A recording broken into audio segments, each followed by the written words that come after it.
One TV Patrol. Balik sa mga balita sa One TV Patrol.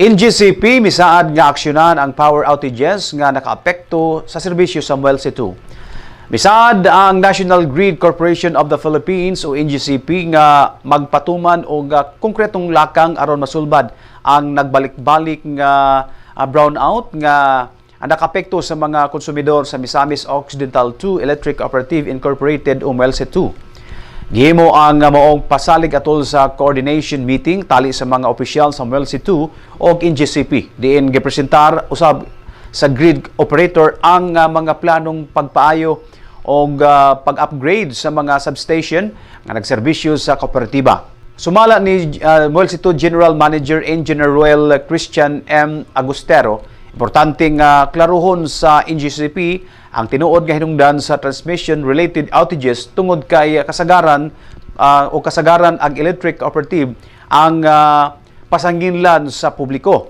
Iyang gipasiugda nga kinahanglang unahon ang rehabilitasyon o modernization sa nagkatigulang 69 kV o 69 kV transmission line.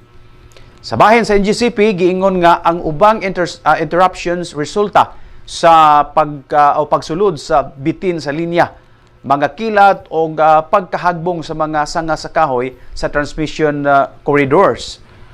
Aron matubag kini, ilang paligunon ang line clearing operations, magbutang og dugang snake barriers o mag-upgrade sa grounding system aron malikayan ang dugay nga pagkawala sa kuryente.